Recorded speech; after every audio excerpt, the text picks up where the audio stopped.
They've been warned about this. Every government's been warned for decades that this is going to come to a head. The people have not wanted mass migration at any point in the last 70 years. If we didn't riot over the mass industrial gang rape of hundreds of thousands of poor white girls over many decades, if we didn't rise up because of that, are we ever going to rise up? Hulk Hogan, one of those icons, one of those legends, a household name, and of course a Republican too, who had been political in recent years. I'm not a wrestling fan, but Hulk Hogan to me was the star of Rocky III with Sylvester Stallone. So he played a wrestler fighting a boxer, and his name in the film was Thunderlips. And I still remember him looking into the camera in the wrestling ring, looking at the camera in the film going, "Thunderlips in the flesh, baby." And I still remember what he said looking at the camera. And that film is over 40 years old, and I still remember. You did that very well as well. Essex Police, they don't want people to follow your orders, do they? They don't want people to be out peacefully protesting, because not only is this dispersal order now in place outside the Bell Hotel in Epping, they've released this video of this young lad who was apparently involved in what was going on Thursday night. And we know that there were a couple of bad apples. I think they were young locals, right, who were just getting a little bit carried away. But it is so telling, isn't it, Nick, that they released this video. They're going to turn this guy into an absolute warning shot to everyone else. But no video released from the police of Hadush Gerbasali Kabatu, the Ethiopian who'd been in the country 8 days and was arrested after 3 sexual assaults. So it does just show you where the priorities of the police are. Oh, absolutely. I don't think the government want violence on the streets whatsoever. If it happens, you're right, they will use that as an excuse to bring more draconian measures in. But the government is terrified of violence because governments never know where it's going to lead to. Hence why they came down hard at Southport, hard at Ballymena, and hard now with the migrant protests outside the migrant hotels. They're terrified. Angela Rayner is terrified. They've been warned about this. Every government's been warned for decades that this is going to come to a head. The people have not wanted mass migration at any point in the last 70 years. And every government has told us we're going to reduce it, we're going to stop it. And every government has lied to us. And I think we're on a knife edge now. I think the people have finally had enough. And we've seen the stats that people like Rupert Lowe have been producing and demanding of the government about the rape stats. You know, we're the rape capital of Europe. That's something not to be proud of. And these and it is Afghani men who commit more rapes per capita than any other ethnic group by far. And of course, the public is still angry, Nick, because of this massive cover-up, which has meant that we're also getting over 100,000 Afghans here, which we just meant to move on from that and just forget that now. You know, have you noticed how the mainstream media have just thought, oh, let's just move on from that biggest cover-up of all time? If we didn't riot over the mass industrial gang rape of hundreds of thousands of poor white girls over many decades, if we didn't rise up because of that, are we ever going to rise up? The government know we're weak and pathetic. English, British men over the last 70 years have been bred to be weak and pathetic, and we will accept almost anything. Now, a few working class men haven't been converted yet, and they're beginning to stand up and they're beginning to say enough's enough. And the government are terrified. If this catches on, it looks like it's going to catch on, the government will be worried that they'll be hanging from piano wires on lampposts, because no government that's ever overthrown sees it coming. Mussolini didn't see it coming. The Romanian dictators didn't see it coming, and they are terrified. Well, they should be. They should be. There's actually growing talk about this now. Breaking right now, Tommy Robinson has branded Lee Anderson, Nigel Farage, and Charlie Peters of GB News spineless parasites who are cowards and opportunists. As a new split on the right emerges, over the response to the riots, or the unrest, I guess we should say. I certainly don't think there are riots yet, outside of the migrant hotels throughout the United Kingdom.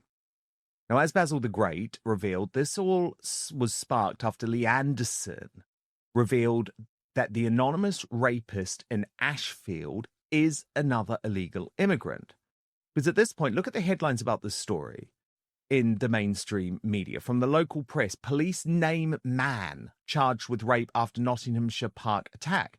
The name is not included in the story, and the police's so-called key investigation has nothing to do with his nationality or whether he is meant to be in the country at all. So Lee Anderson decided to challenge the police in a very dramatic post on X where he announced enough is enough. I spoke with Nottinghamshire Police yesterday about the case. I was asked not to go public on this matter as it may affect the trial. Why would it affect the trial? Are our judges and juries incompetent? Or is there another reason I am being asked to remain quiet? I've spent the last 24 hours mulling over this and cannot keep quiet. The man charged with this vile offence is an asylum seeker who has been living in Ashfield. I have been banging on about illegal migration since I was elected. At first, I was told by other MPs that I was a racist, a bigot, and I should shut up. I will not shut up and do not care about the consequences. This government is importing rapists, sexual predators, and other vile criminals into our country. One moment they're attacking French police with weapons and using guns in northern France. The next minute they're in luxury hotels on our country and then placed in housing amongst us all. Note to Labour government and the previous government, this is all down to you. Women and young girls are being attacked in their own towns and villages whilst you do nothing. Our police ferry in Antifa to protest against genuinely concerned residents who are peacefully protesting, then have the nerve to tell us all to remain calm. This country is going to the dogs. You are turning it into a third world shithole and we've had enough. I do not want these illegal migrants in my constituency or in my country. Now, look, I've had my issues with Lee Anderson. I've also been a mate of Lee Anderson in the past, and I would say here to that. I'm glad that he's blown the whistle. I think more local MPs have to blow the whistle about what the police in their constituency are doing. However, Tommy Robinson has a very different take on this, which I want to share with you now. He writes, Lee, you say enough is enough, but where were you on this 6 years ago? Same for Charlie Peters, for GB News, same for Nigel Farage. All of you suddenly jump on a bandwagon riding behind the crest of a wave of truth that others brought to light. And so many years before any of you piped up about the problem. Why? Because it's politically convenient for you to do so now. Others far braver than any of you help shift that Overton window, the Overton window that allows you to speak so bravely about these issues now. It's true what they say. Those who jump out of the trenches first get all the incoming fire. You can thank us all later, you spineless political and media hacks. You are parasites, you are cowards, you are opportunists, and I will call you out for what you are. So incredibly dramatic, fiery response from Tommy Robinson. And I'll go to my superstar panel now, Kane Blackwell and Nick Buckley. And Nick, I have to be honest with you. I so understand where Tommy Robinson is coming from on this, because actually that's why the likes of Lee Anderson and Nigel Farage and Charlie Peters should now be saying, Tommy Robinson, you were right. Instead, they're still attacking him. They're still calling him a far-right thug. In fact, I saw those 3 words about him in the Sun newspaper today. So shame on my former newspaper, The Sun. And as a result, I can understand why Tommy feels so aggrieved and so angry when he sees other people not receiving the incoming that he has had to take. Do you? Oh, absolutely. Tommy Robinson has been vindicated on his last 15 years of fighting the establishment. Everything Tommy Robinson has said has now been said in Parliament, been admitted by this government, and is in reports. He's got nothing to worry about now. He's been fully vindicated. He's a complex character, but he has been vindicated. How Reform have dealt with this, I disagreed with. Reform are basically trying to be the Tory party we needed 20, 30 years ago. And 20, 30 years ago, Tommy Robinson was still beyond the pale. So Reform Now still see him beyond the pale. But Tommy's right. He's been the one who went over the trenches. He's taken all the flack. He's made sure he's one of the people who, he's not just him, but many people have made sure this issue never died. And now politicians are taking credit for the stuff they didn't do. But on the flip side of that, we've got to be looking at the end game all the time. And if we've got politicians coming on board who never used to be on board, I'll accept them because I want to save this country. There's going to be an argument years from now about who did what. Let's have that argument then. Let's make sure we get as many people on board now because we have a country to save. Now, GB News is having all of its own civil wars over this issue, by the way, because, of course, they still have to have these hard lefties on the channel. And it's exploded on 2 occasions in the past 24 hours. So first, this was on the show that Kane and I used to produce, on that sofa between Adam Brooks, who's obviously been doing this great work in Epping, the former Conservative MP Jonathan Gullis, and the hard left panellist who, let's be honest, she's a nice woman, but she is there to appease the off-communists, Nina Mishkov. Watch what happened. Two-tier Britain under two-tier Keir all over again. And Nina says we should be grateful it's only £81 a night. I'm not saying grateful. I'm pointing out something factual, Jonathan, would be pleased about the £81 per night. In fact, Nina, I am factual about it because I remember when I was one of the first MPs in the House of Commons to stand up and name and shame a hotel, the North Stafford Hotel, which is run by the Britannia chain, opposite the railway station. I remember the next day headlines being, "Oh, this is disgraceful to name hotels. It's an utter shame to put the danger of migrants at risk." What about the fact that Baroness Casey's audit has said that more and more child rape gangs are filled by illegal migrants committing these crimes? What about the 14-month pathetic sentence that a 27-year-old Eritrean illegal migrant did after assaulting a 19-year-old girl with special education needs? What about the fact that 34% of all these... I'm not shouting. It's a pathetic attempt to try and get some it's not a pathetic attempt. It's true. You are shouting. 34% of sexual convictions in this country are committed You're so by aggressive. foreign nationals when actually they make up 11% of the population. It's not a good look, Jonathan. Danger. No, again, this is some pathetic attempt to try and make out that I've been unfair and cruel to you and you're a victim of something when actually I'm not saying that. I am not saying that. My ears are sore, that's all. Taken advantage of. I will say that the people watching through these cameras now will be cheering you on, Jonathan. Well said, thank you. And there will be lots of people who are sitting there saying 2 guys shouting at 1 woman. This is exactly what you wanted to frame it as, and it's boring, predictable. I'm not framing anything. I'm pointing out the truth. Let's not veer into the realms of the personal, all right, on this, because there's a very serious matter. I'll tell you what, it's a really bad look for the rest of the world, for us, for the rest of the world, that tourists from different countries are coming here, thinking they're coming here for a nice holiday or a trip, and they cannot get in at their hotel because we have got foreign immigrants in that hotel. That sends there are no foreign They'll immigrants. There are no foreign immigrants in that hotel. There are none. What are they then? So what are they going to be then, Nina? Are you making it they're going to be, right. but they are not foreign. What have they? Okay, you Nina, just said. they shut it, you just. I have no idea. We don't know that yet. Well, we did. But you said there were foreign immigrants in the hotel, and they are not. That was a lie. Oh. Okay. Oh, I mean, Nick Buckley, isn't it typical? Isn't it typical for the left to always turn this into identity politics? So that then became about her saying she's being bullied by these 2 blokes. And trust me, like, no one can bully Nina Mishkov. Whatever happened to strong and independent women? Do you remember Mum was always being banging on about we're strong and independent? Unless we hold you to account and then we're weak and pathetic and we need other men to save us because we're weak and pathetic. This is just the playbook for feminists. But the reason why they do this is because it's worked. It's worked all our lives. It's a way of beating men down, beating the British down, beating the English down. It's always worked. What they don't realise, these games don't work anymore now. We're all called racists. We're all called misogynists. We're all called Nazis and fascists. These words have been overused. They fall off us now like water off a duck's back. No one cares about these names anymore and the way she was trying to frame that debate. She came across as weak and pathetic. Yeah, and also, Kane, it's almost trying to use some type of technicality to avoid the point. there are going to be 500 migrants in that hotel in Canary Wharf, Nina Mishkov, because they're invading the country literally today via the channel. Why the hell do you think there's a ring of steel putting around it? It's coming.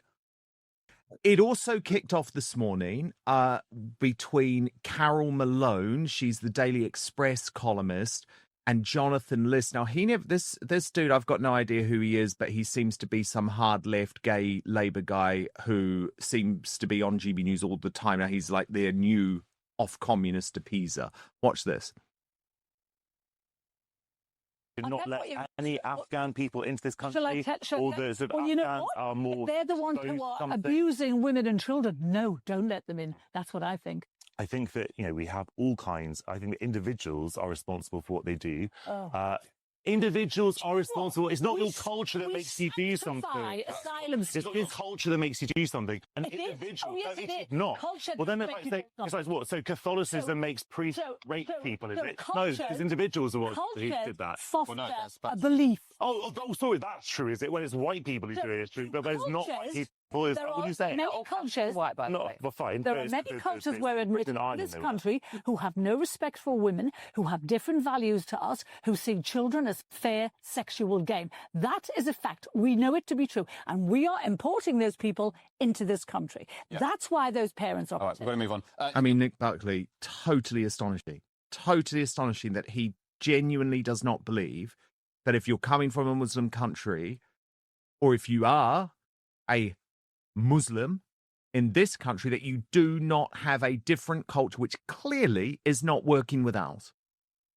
And this is what the hard left have always believed. The hard left believe that we're all exactly the same. And you can take Eritreans, Somalians, Syrians, you can bring them here. And the second they get here, they will act just like Englishmen and Englishwomen. But we know that that won't happen. It's not true. Culture affects us all the time. That's why we have FGM, female genital mutilation. That's a cultural trait that we've inherited and brought into this country. We have a section of the Met Police now, which is called the Witchcraft Department, because we've got Christian Africans coming here and practicing witchcraft and killing kids for medicines and stuff like that. This is all cultural that we're importing into this country. But the far left don't believe any of that. They value all cultures of equal value, and that's why they support multiculturalism. But we've got to a stage in this country now where we see beyond that, and we know it's all a load of crap. And we can see it in crime stats, rape stats. We see it with our eyes and ears every day. Culture matters. A political revolution is coming. It's going to be bigger than an earthquake. And I think it will finally smash the UK Uni Party, which desperately needs to happen. New reporting today that Rupert Murdoch is open to backing Nigel Farage and Reform UK.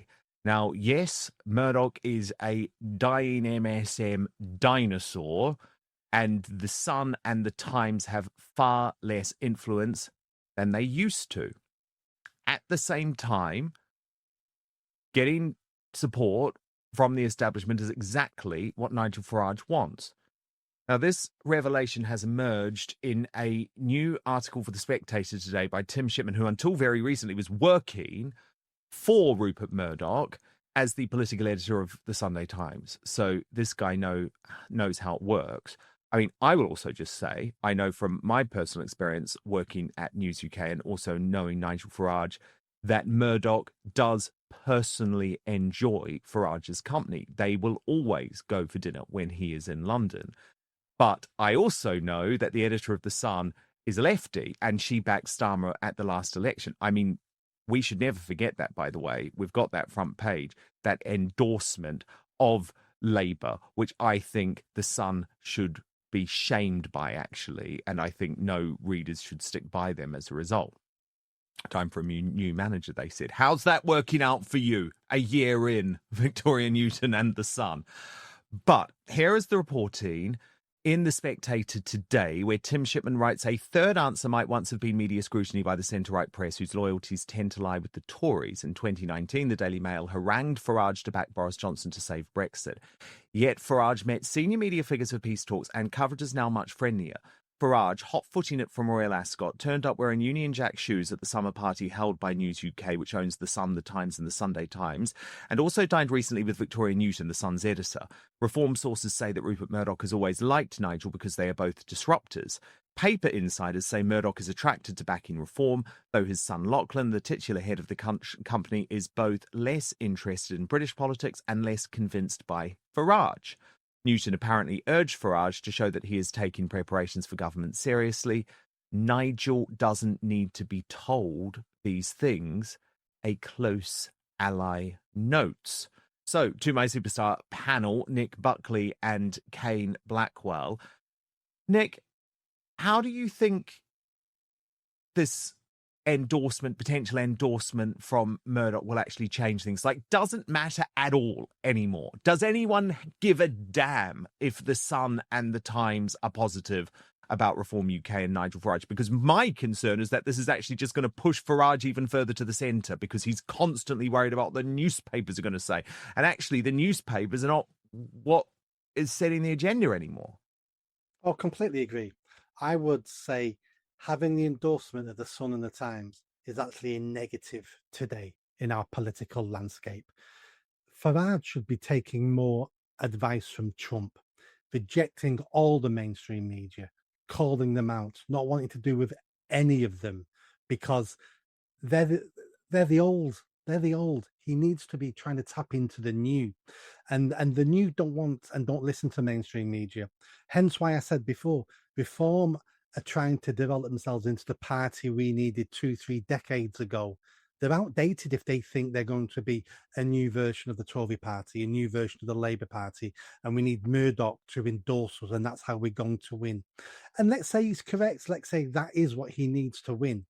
Well, all that leads to is a different version of the uni party, a different version of, we can't do this, it's going to upset Murdoch. We can't do this, it might upset the bankers. We can't do that, it'll upset the unions.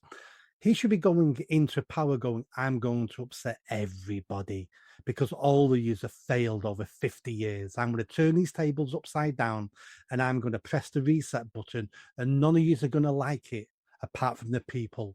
The average working person is going to like what I do because I'm going to make it fairer for everybody. And that's what I think he needs to be doing, not trying to gain favours with the elite, the powerful, the establishment. Oh, I couldn't agree more. Politics Joe posted, Jeremy Corbyn and Zara Sultana have made a joint statement on their foundation of their new political party named Your Party.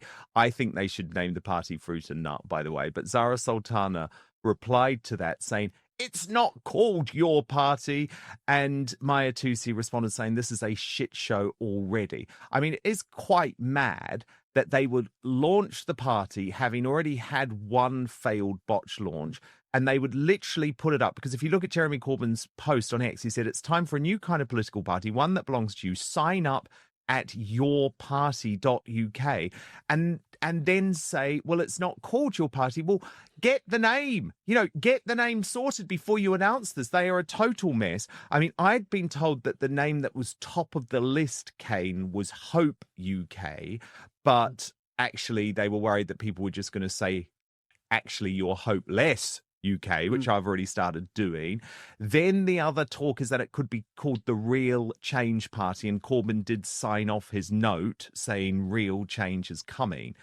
But look, there is a serious point to this. Whatever the name is, Kane, this is a disaster for Slippery Starmer, because it is going to seriously split the Labour vote. This is arguably the most significant political story of the year, actually, because like it or not, and I think he's a revolting man, and I think she's even worse, but they have a base. And that base, I reckon, could get to 20%. Absolutely. First of all, Your Party. I actually like it as a name. I can see socialists loving that, Your Party, because the Labour Party wasn't Your Party, was it? This is Your Party. So I like the name. Yes, exactly. I actually don't think it's a terrible name, but it's very weird that they so immediately backed away from it. I think that's what's turned this into a shit show. And that's because they're idiots. Yeah. So I like the name, but they're idiots. They're always going to be idiots, and the party they run will be full of idiots. But that's a great thing, because first of all, it damages Labour. But what it also does is the people who are part of, let's call them your party, and if they get MPs, at least then we know what they're about. Because the Labour Party is full of nutcases, Islamists, communists, and they're protected over this sheen of we're here for the working class. This party won't be like that. We'll see who those people are. We'll see their. This is the first cousin marriage party. It's the first cousin marriage party. But we'll get to see that. And yeah, people exactly. will see how stupid and how anti-patriotic these people are. You are so right, Nick, because what happened, right, before the last election, people like me were saying Starmer is an extremist, okay? Mm. And he is. I mean, he really is. But he was an extremist dressed in moderate clothing. What has happened since this government has come in? They are extreme. They are extreme on so many levels. They're bankrupting us because they won't do welfare reform. They have made abortion legal up until the moment of birth. Assisted dying legal. This is an extreme government. But actually, your party, Fruit and Nut Party, is going to be even more extreme. And I totally agree. I think the good thing is we will see it in plain sight. And actually what it will mean too is Labour will move further to the left. And as I have been predicting for many months, and I know many of you think I'm crazy, at the next election, it will be Prime Minister Angela Rayner going head-to-head with Corbyn and Farage, because Labour is going to feel that its only solution, I believe, is to move to the left.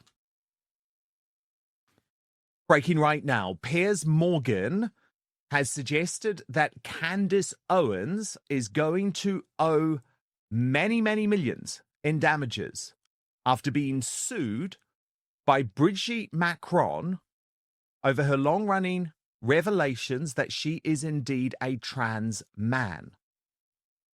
Booker 9E1 posted to Mr. Morgan, host of Piers Morgan Uncensored, "Don't you owe Candace Owens £100,000? He replied, "No. She will soon owe me that and a lot more in damages to the Macrons, I suspect." But Candace isn't backing down. And indeed, she wants to use this lawsuit as a massive moment where finally the people are able to challenge the political elites who, for a long time, she has said are major perverts. And indeed, after being served the lawsuit, after it was first leaked into the mainstream media, Candace posted on X, "You have to read the portion of the lawsuit where Brigitte Macron recounts how Macron's parents transferred him out of the school because of their relationship." They actually typed that out as a defense. Brigitte is so far gone in his perversion that he doesn't even recognize it as such. And of course, this is a relationship. Let's just remember, whether Brigitte Macron is a man or a woman, this is a relationship that, if the genders were reversed, would be treated with disgust, would be treated with horror. She was his teacher. He was a 14-year-old pupil. Let that sink in. It is paedophilic. And we also know from those recent fighting images on the jet plane that this is also some type of abusive relationship with that little mini weirdo, Macron. But Candace Owens has been going on some detail about how she found out that this lawsuit had first been filed. I wake up, I stretch, I have a cup of coffee, and then I am served with a lawsuit. I think that's the morning routine, my friends. That is clearly my morning routine. It is so effortless. And today I have been sued by the first lady man of France. So let's just go, guys. Let's just go. But she believes that this is very much a PR strategy. Listen. Anyways, I am floored. Are you floored? Because this is just goofy. You are officially a very goofy man, Brigitte. But I got to give it to you. You've definitely got balls.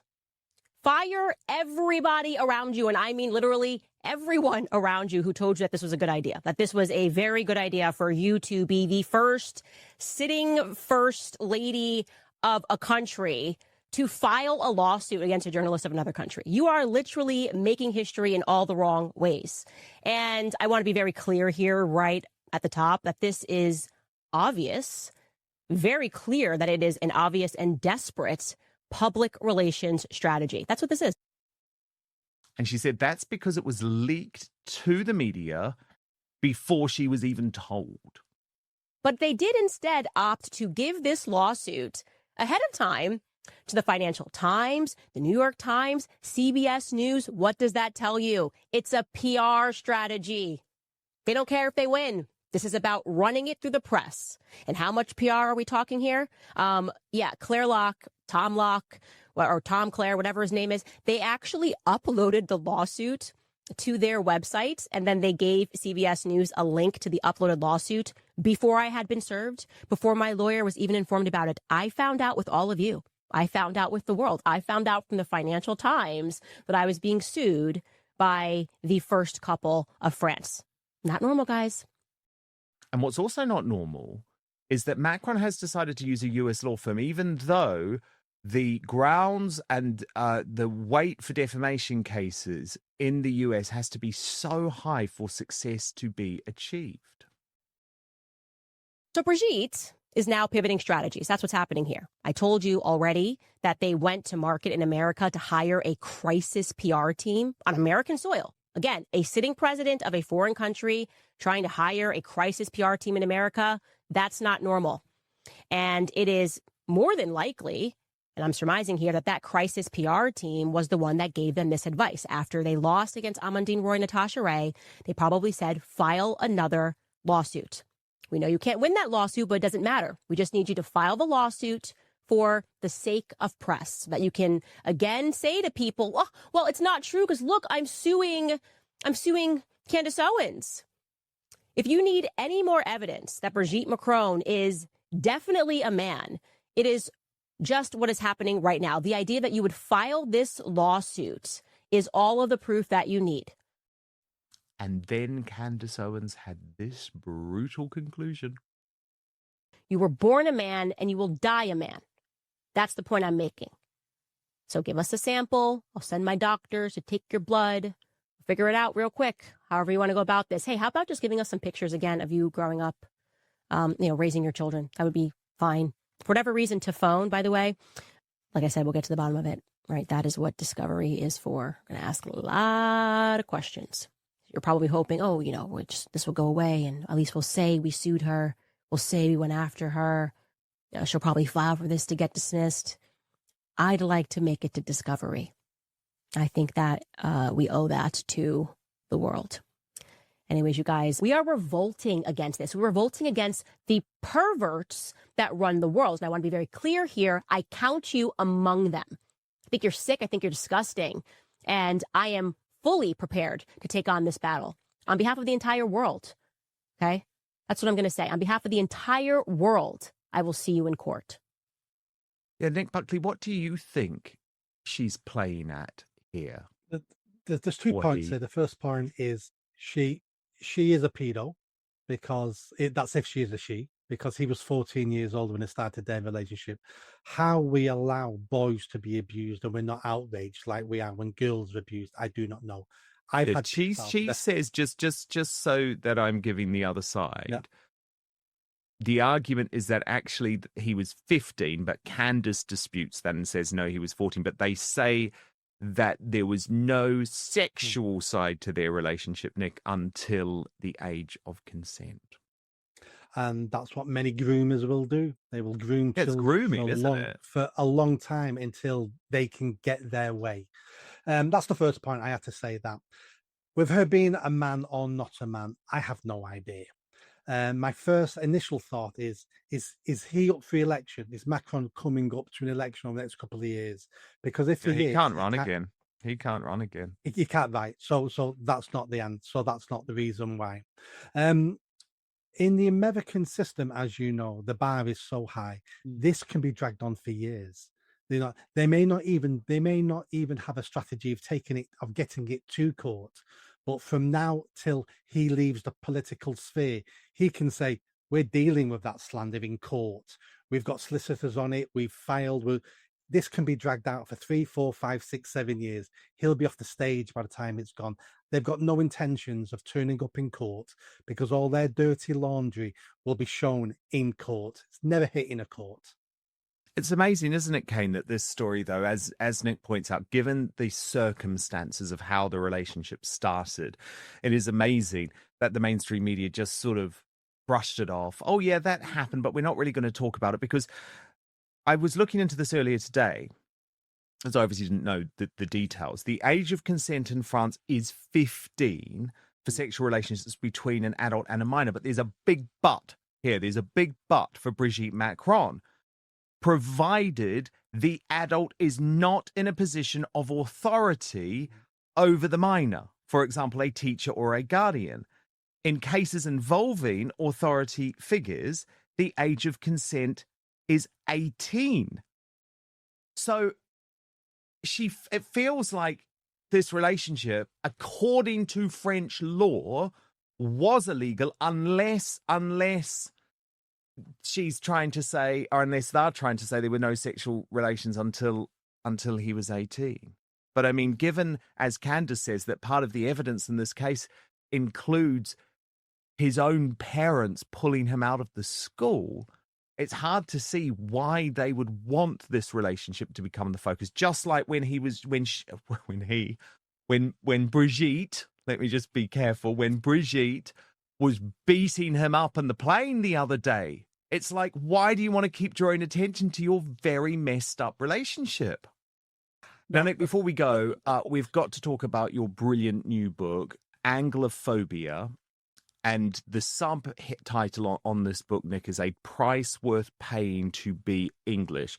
Well, I mean, goodness me, you could not have a more relevant book out, given what we're going through at the moment, given what we've discussed about the situation in the UK today.